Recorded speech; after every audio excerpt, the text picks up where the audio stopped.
Hello everyone, welcome to another one of our Facebook Lives. Really great to see you today. I'm going to remind you about our So Confident Series 10 series, which is in full programming. I filmed the video last Friday for the March project, the Ikena 2 jacket. And so on March 19th, that video will launch. You still have time to sign up, you still have time to get kits. And so get prepared and cut out and marked and, ready to sew on March 19th. And then the following Thursday, March 25th, is the live Zoom Q&A. That's really fun. I've noticed that so many of you join and are participating. The private Facebook group page is really active, and I'm seeing so many fantastic versions of the Mason top and joggers, and I'm sure we'll be seeing some jackets soon. So thanks so much for participating as you are. And speaking of participation, I had a really interesting thing happen on Saturday. I was invited to join a special Zoom group. This all started out with about 5 or 6 people at a retreat that we used to do in Florida. And they all would come from all over the country, and these particular people from Houston, New York, Florida, Maine, Washington, D.C. became friends. They bonded over sewing in Florida, and then they started coming to Topeka to our Sew Kansas events and bonded even more. And now during this time frame when no one's traveling, they have decided to get together and sew together. They set aside a whole day to sew. They make their partners do dinner. They don't worry about dinner. They don't eat. I don't know. But they set up 3 little sessions. This was last Saturday, morning and midday and the evening, where they get together, they talk, and then they go back to their sewing rooms and sew. And they invited me to join them briefly for just a little wrap-up on Saturday, and I was so impressed.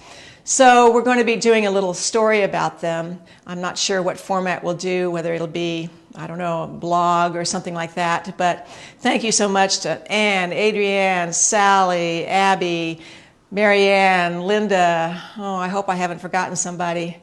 I don't think so. So it was really fun. But it told me this sort of community that happens with sewers. Not all of us have that privilege of really being able to get together with a group of friends. But I know that for the most part, sewing is a solitary activity. And for me, it is at home. But I love when people come together, they meet one another over sewing and form some sort of a relationship. And so this group has really become very precious to us, and we really appreciate that. I got to see the finished garments in one day. They finished, and it was amazing. And isn't that what we need, is some sort of a motivator to get us into the sewing room and get us sewing. So we had a lot of motivation for this week. This week was all about Marceau tops, and it was Deb, who works here, who walked in last week, I think. She's standing over here. She'll be on the camera in a minute. In a Marceau top/dress. And I said, oh, well, that's our topic for next week. And so one thing led to another, and we have other people who have participated in this. So I have a lot of Marceau tops to show you today. And I have on the Marceau top as if you were to just make it out of the package, so to speak, even though, well, it is a printed pattern and a download pattern, that's right. So you can take it out of the package and make it. But I have it just like the pattern, no modifications whatsoever, just a fabric selection of a red and white stripe and a black and white stripe, and I just made it like I wrote it to make it. So, but what you're going to see now is mind-blowing, in my opinion. So we're going to start by bringing in Deb, who you may know her by now because she's been here before, but she also is the person who sometimes answers the phone. She always knows about all your orders. If you have issues, she solves them.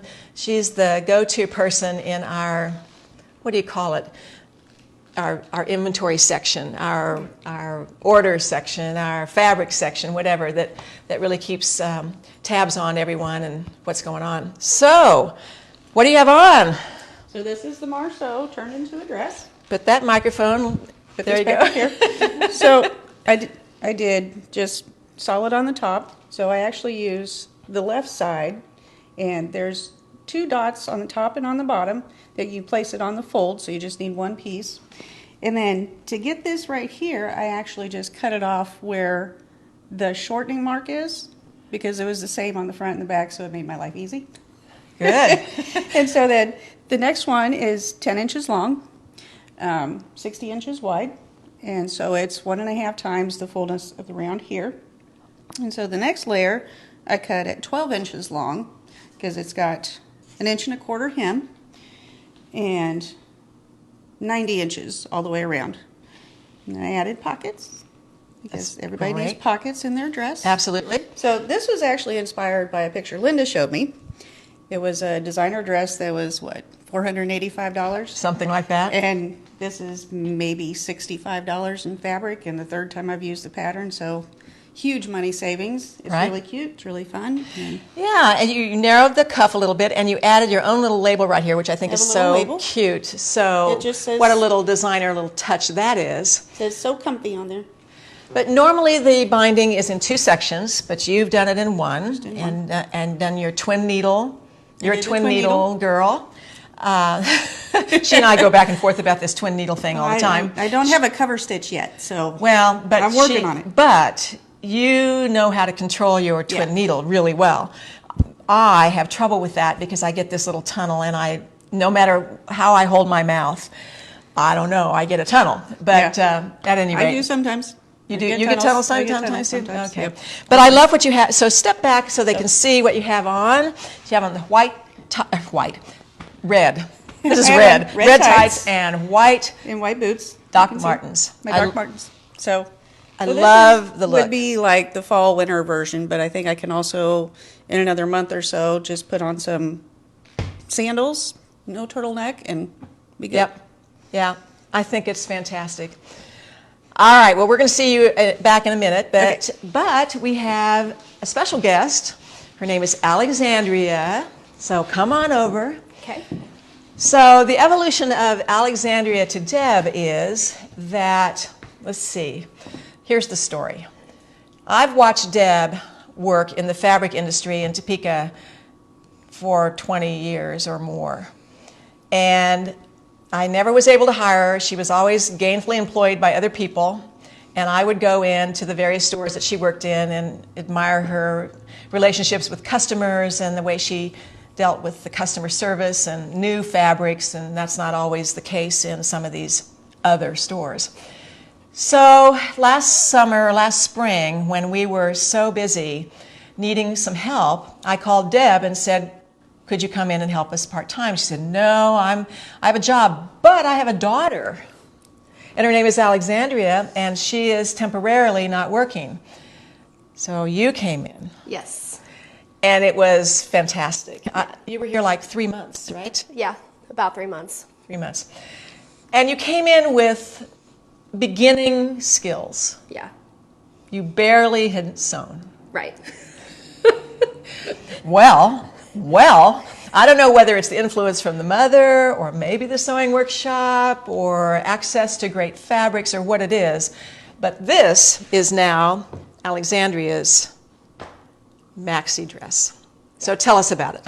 Okay, so I did the pattern on the top like it says, but I went ahead and mixed it up with the different prints, and the great thing about it is that all of it is like done for you, so you don't even have to think about which way you have to put the pattern. You can just put the fabric down with the piece down and cut it. And then I went ahead and cut it right to about my belly button right here. And then same with my mom, I just did 1.5 of the 49.5, and then it was like 74, and I think the bottom is 111 inches.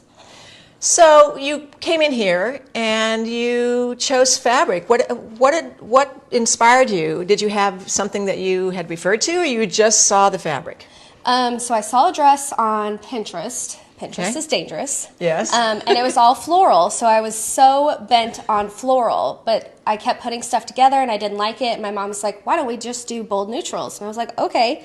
And so we pulled out a couple, and that's how it happened. Well, originally you had a third one, I think, and Originally. you deleted it. Yeah. You tossed it out. Did you even take the fabric home? I did, and I did the top in it, and I like the top by itself. I didn't like it with the skirt. All right. And so I'm going to finish it and have another top and then a dress. All right.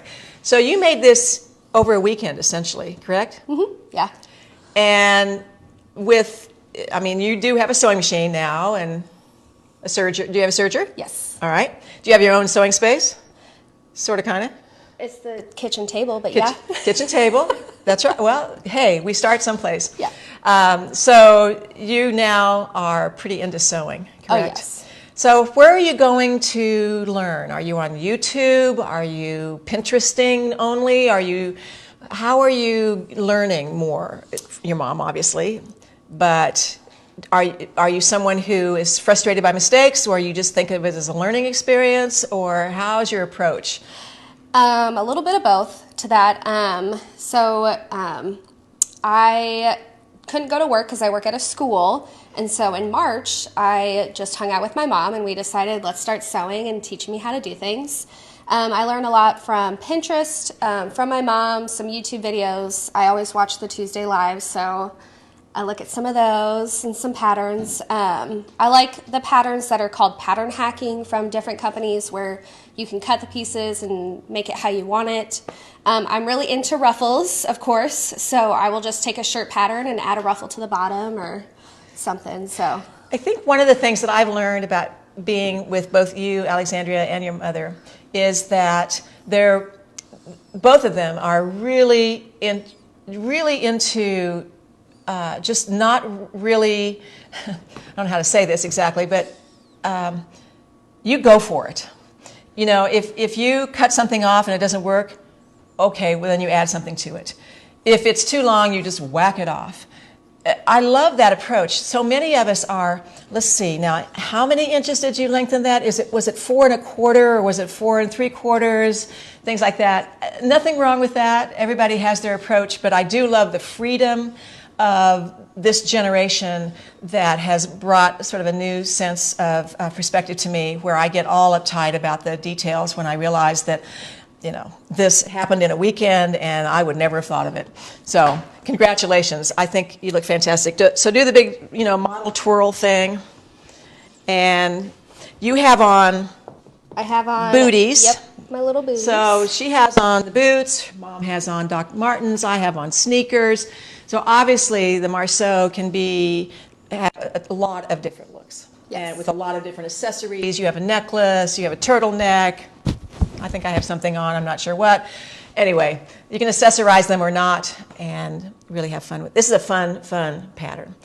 Okay, so you're done for now. All right, thank you. So we may bring you back.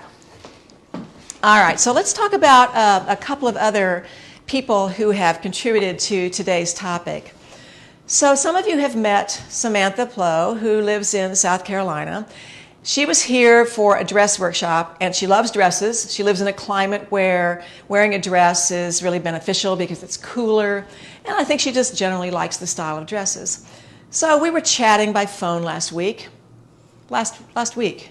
Get this, last week. And I said, you don't happen to have a Marceau top that you've turned into something, do you? Well, no, but maybe I can come up with a little something. And so last Friday, a box arrived with 4 dresses that she'd made in 2.5 days.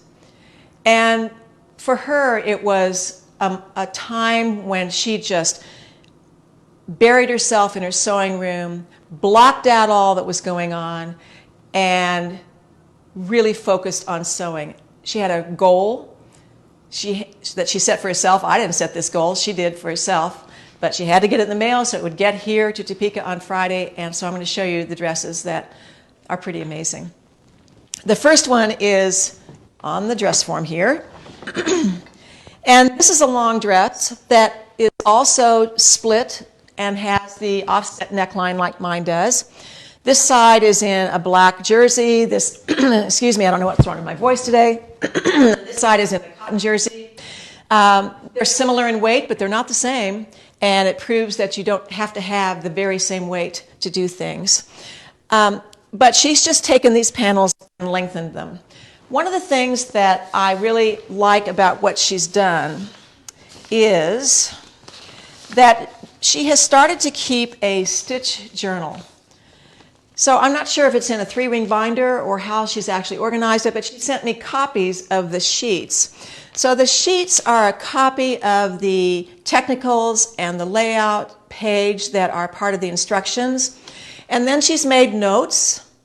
And then on the back, she's actually taped the fabric pieces. Now these are copies of her pages, but she has included little samples of the fabrics. So she knows what size she made, she knows what pieces she used, how many inches she's lengthened it, and other notes that I find interesting. On all of the projects that she sent, she used a Microtex chrome needle size 70. Now, if you haven't tried chrome needles, you may want to check that out. I've tried them and I like them a lot. It changes how my stitch looks. And sometimes on my Bernina, my little straight stitch is a little bit angular, but I find it's not so angular and it's very, very straight when I use a chrome needle.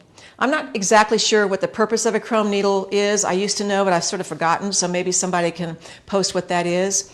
She's used a walking foot, a single hole throat plate, and reduced her stitch length to a 2.3 millimeter. But obviously the next time she makes this dress, if she wants to do something just like it in a different fabrication, she'll know exactly what she did. She also made a belt. She likes belts, 2.5 inches wide. She may tie it in a bow. I tied it in sort of a knot. I'm not sure how she uses it, but it could be at the hip, it could be at the waist, whatever. But this is her Marceau top as a dress. So then, this one is also by Samantha, also in black. This is in French terry. So it is a jersey knit on the face of the fabric, and it has the little loopy side on the back side. But check out the offset of the hem, which I really like. I think that's about 5 or 6 inches. Normally the offset is about 3/4 of an inch, but I love the way, I think the balance of that dimension for that length of dress really works. And again, she's used the offset neckline as the pattern says, but the sleeves are woven, and they are a silk chiffon in a fantastic print. Now, she has combined all the pattern pieces. No, that's not true. Never mind, forget I said that. For a minute I thought there was one seam, there are 2 seams. But then gone back to some ribbing for the cuff so that she can actually get her hands through it. But sewing the woven to the French terry presented no problems. At least there's no alarm on this right here. But one note that she did make, in addition to all the other notes about how much she's lengthened it and the stitch length and all of that is, and I see it now, I had to look for it though, do not use red wax tracing paper on silk. And it's true. On the right side of the fabric where this pleat is, you can see the wax tracing paper line on here. The tracing paper that we sell here is not wax, it's chalk. So you might want to look for that when you're buying tracing paper. Don't buy the wax tracing papers, buy the chalk tracing papers. We get ours from Japan, it comes in 4 colors. The other thing I never use is red. I never use red of anything. I don't use red markers, I don't use red chalk, I don't use red tracing paper.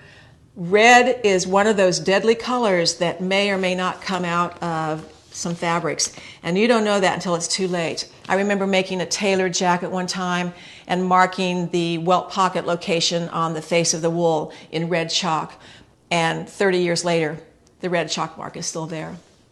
So just a caution about red. But this is a beautiful, simple dress. She kept the seam down the center front, the center back, and I think it's just a beautiful silhouette. The third one that she made is this one. A shorter version of the dress, still with a little bit of an offset, the normal 3/4 inch offset on the hem. Kept the center front seam and center back seam, but this time just did not put the sleeves in. This is in a red French terry. She learned some things here, though, at the arm's eye that are important.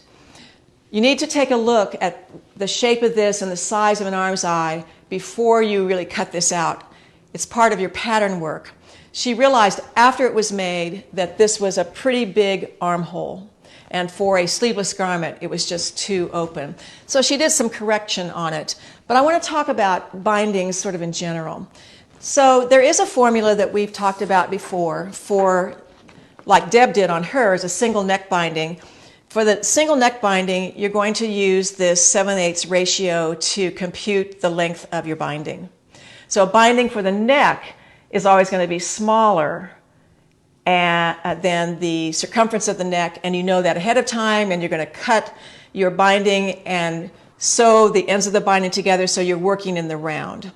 But when I'm working on arm's eyes, I'm not doing the calculation there. I cut a strip that is longer than the circumference of the arm's eye, several inches longer, 5-6 inches longer. And then I start applying it about right here, mid arm's eye. And I put the binding 1-to-1 ratio. The end of the binding is down here, but I start sewing up here. And I'm 1-to-1 ratio for a good 2/3 of the arm's eye. But when I start applying it down here on the lower parts, now I'm drawing it up. So it draws it up. And I'm doing that just by my eye. There's no way to really, I don't think, mathematically calculate that. So then once I have figured that out, I can connect my binding at the bottom. Now I see here she's done something different, but I think this is because she did alter this. She does have a seam that continues into the binding. My guess is she did that because she made this smaller after the fact, after she put the dress on. But now she knows, and the next time she makes the sleeveless version of this, she'll know to calculate, change her pattern, draw it smaller, and all of that. So that's the sleeveless version. Now I'm not going to show you her fourth dress, and there's a reason why.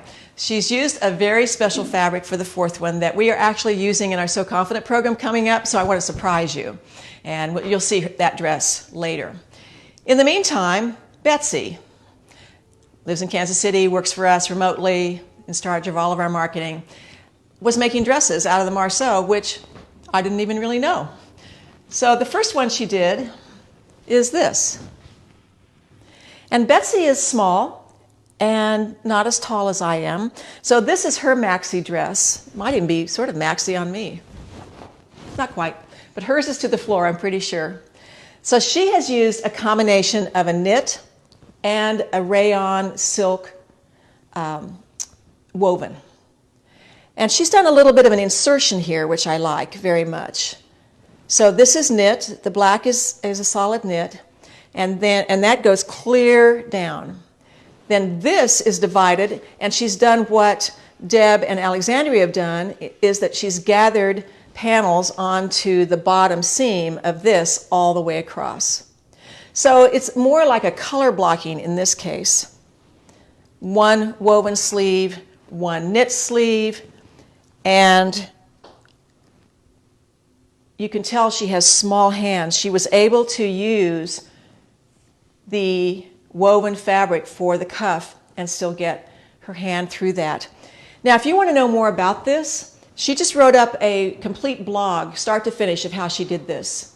So there are photographs and some dimensions and some drawings on our blog. So when you go to our website, you can find a tab that says blog, and just click on it and this will pop up because it's the latest one.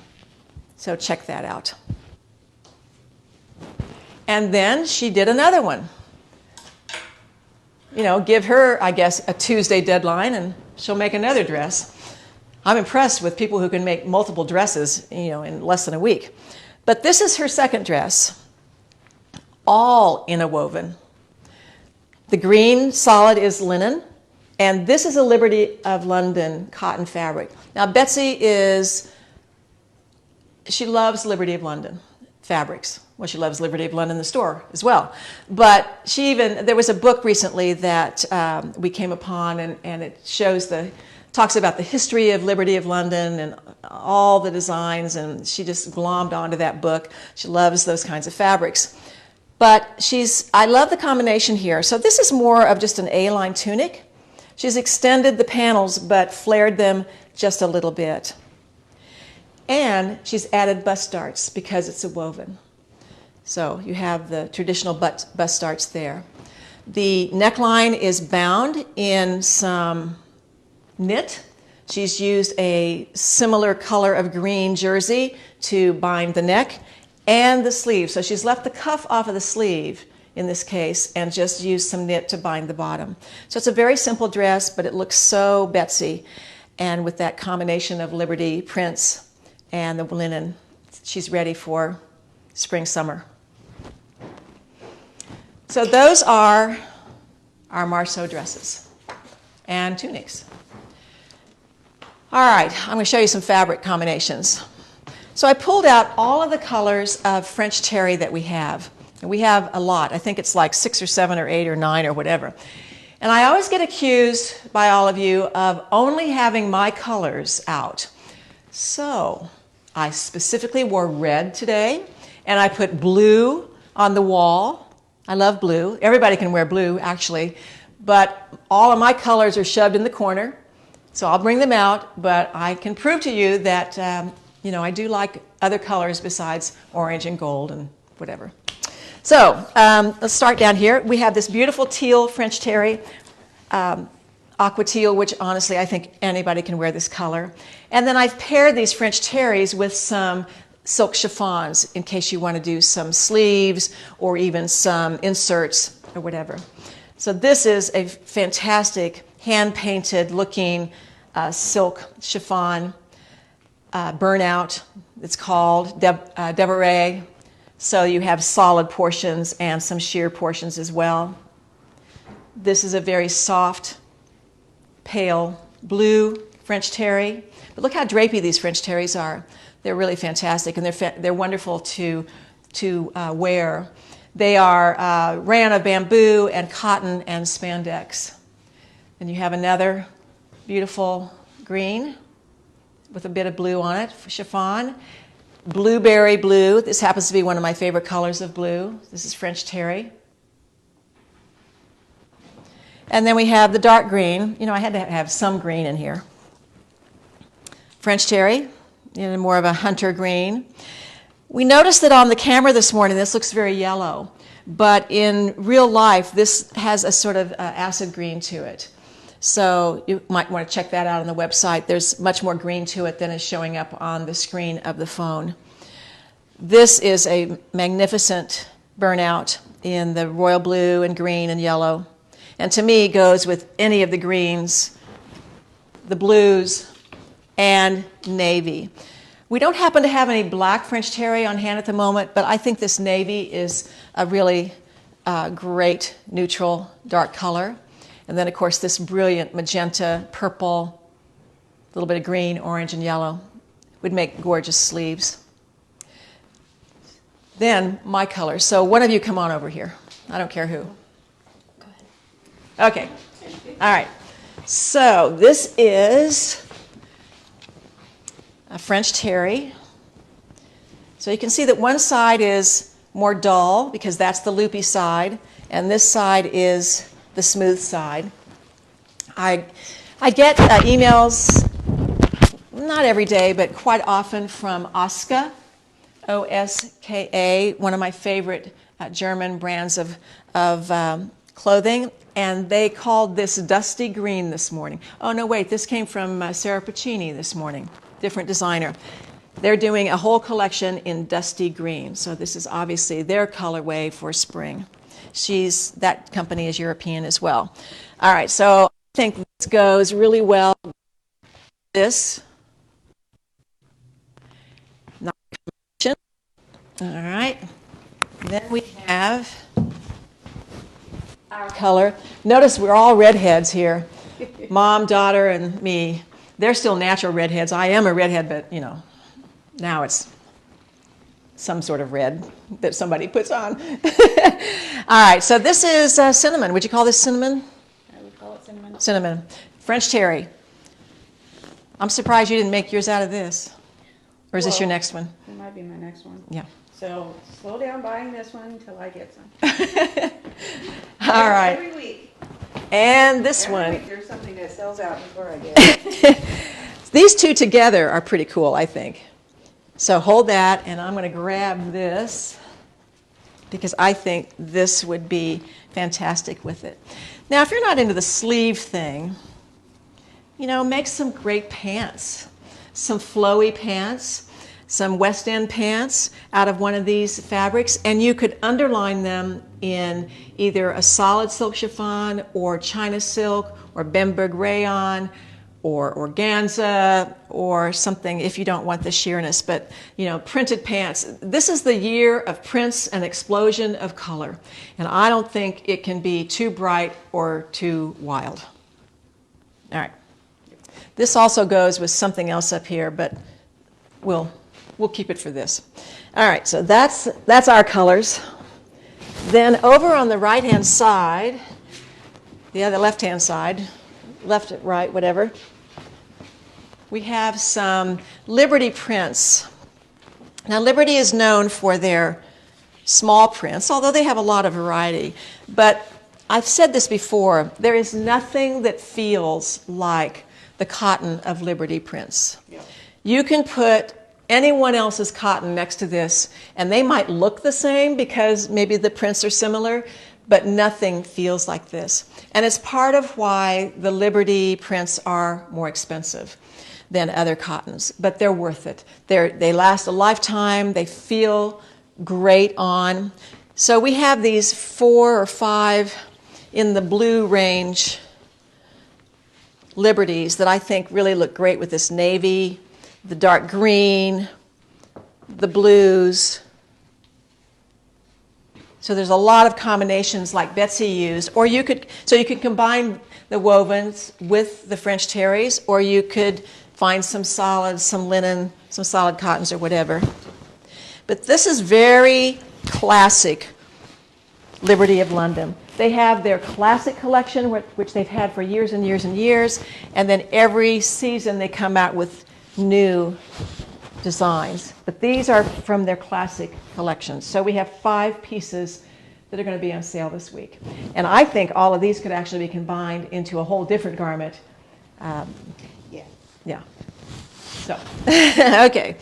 All right, so that's it. One thing I wanted to mention, I had every intention of making myself a color-blocked Marceau over the weekend. And unlike these people, I didn't get mine done. But I was going to use this and the acid yellow-green and simply color block all of this. And I still intend to do that, so maybe I'll wear that one of these days. Because it's beginning to feel like spring. It is. Finally.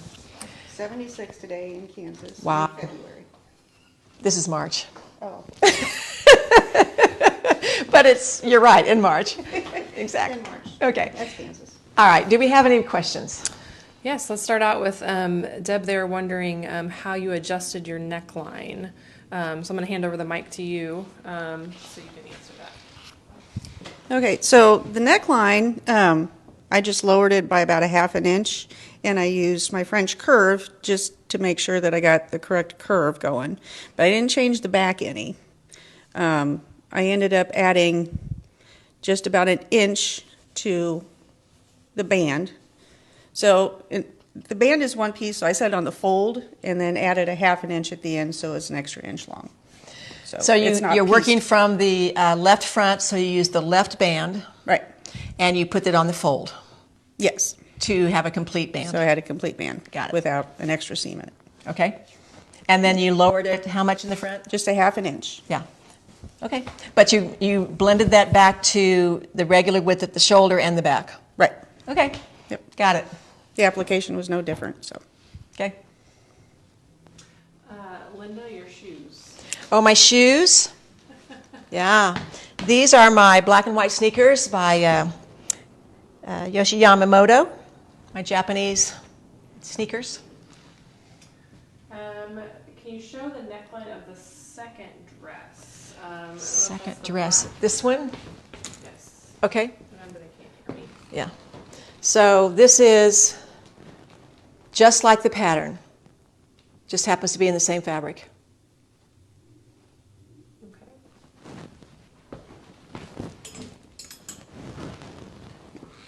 And there was a couple questions about is it the French terry midweight, lightweight? Questions about the weight of the French terry. I say it's lightweight. Now that navy one I noticed bit heavier. felt a little heavier. What's the content of that one? Is it different? Rayon No, it's bamboo all the cotton same. spandex. It's funny. It could be the dye. It could be the dye, but they are, in my opinion, lightweight. They're not tissue weight, but they are definitely not even mid-weight. They're lightweight. The perfect weight for the dress. Yeah, yeah. Can you discuss the pleats and the sleeve? They are only stitched on the seam line, correct?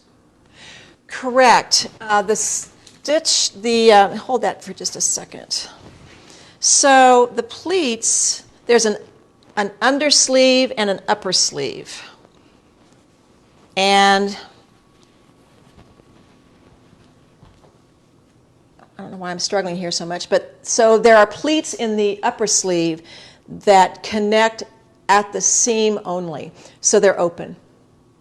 I don't know if Alexandria's dress would be show it off since it's in different fabrics or different. Did you sew yours up? Mm-hmm. Well, come on over here. Okay. So Alexandria sewed her pleats up, so it's more like a dart. So you can do it any way you want to. This is how the pattern tells you to do it, and this is how Alexandria chose to do it. Good. Yeah. Cool. If you don't want so much blouse, you sew it up. Okay. A lot of great comments. Let's see. For one of Samantha's dresses, did you simply lengthen the top or did you flare it out a bit? Do you know which? The red dress. The red dress? Let me get the notes on it, unless she's on and can speak to it. She didn't reply. All right. She's here, but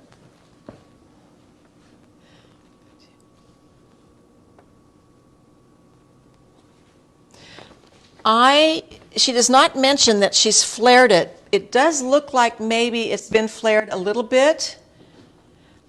I do know that she added 17.5 inches.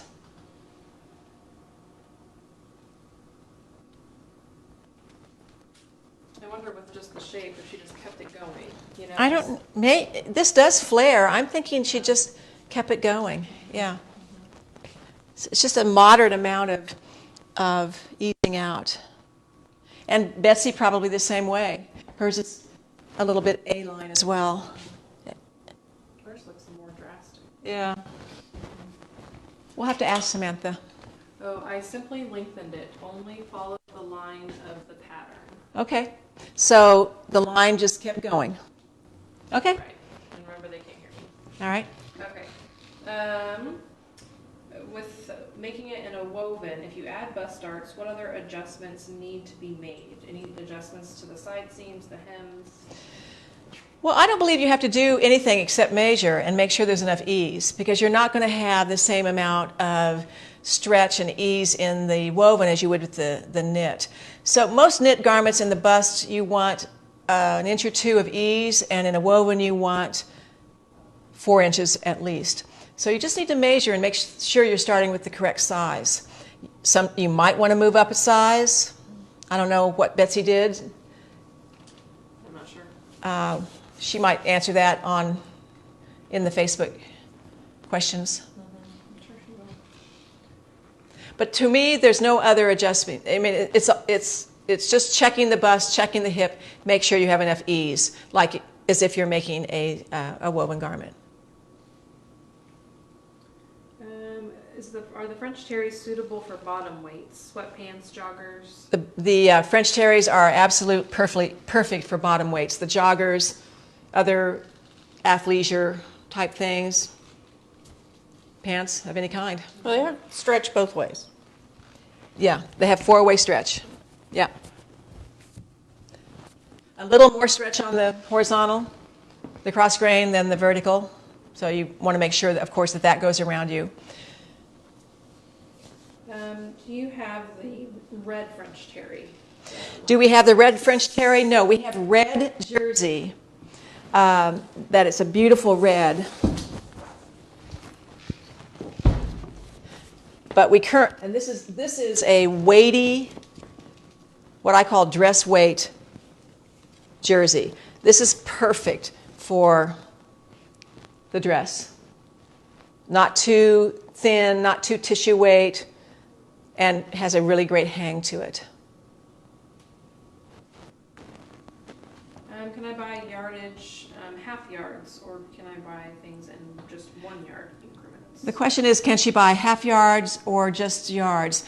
We start at 1 yard, so the minimum order is 1 yard, but then from then on you can order half yard increments. So you could order 1.5, 2, 2.5, 3, 3.5. But we don't sell half yard pieces on the website. Right, correct, okay. They want to see your dress again, Alexandria, and what's the fabric content? Okay. The fabric content is viscose and spandex. Right. Yeah, just good old viscose jerseys. And these two fabrics will be part of our sale package as well. Yeah. So they're very drapey. Pardon me for poking at you, but yeah, they both have a similar weight to them, and they're very soft feel. Just classic viscose knit jersey. If you're making a woven version, do you have to adjust the neckline to fit over your head? You would need to measure that. Possibly. You might want to do what Deb did and increase the circumference in the front, but you're going to have to measure it and see. And you can always do that before you commit to binding it. You can cut it out traditionally, see if you can get it over your head before you put the binding on. And then you can always trim it after the fact. Do you expect to have the black French terry back in stock? Do we expect to have black French terry back in stock? I don't know. I am going to be placing an order with the company, and I could do that. But I don't know for sure. Maybe. The answer is maybe. How do you add bust darts?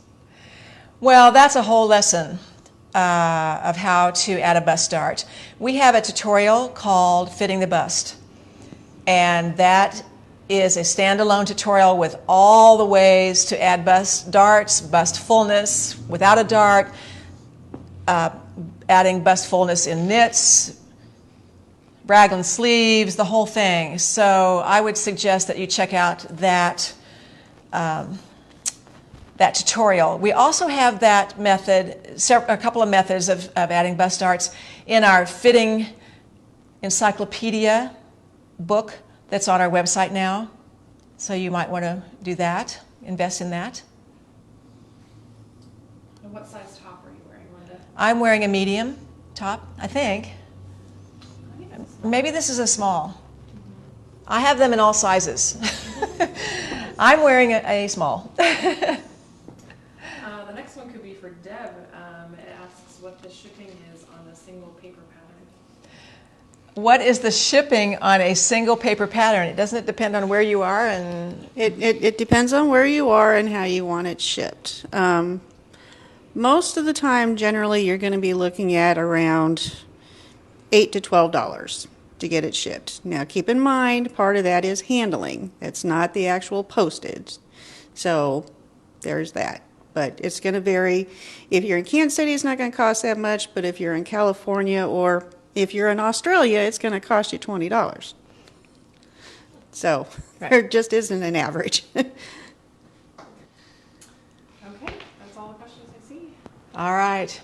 Well, thank you too. Thank You added a lot to today's topic. Really appreciate you joining us, and we'll see you next week.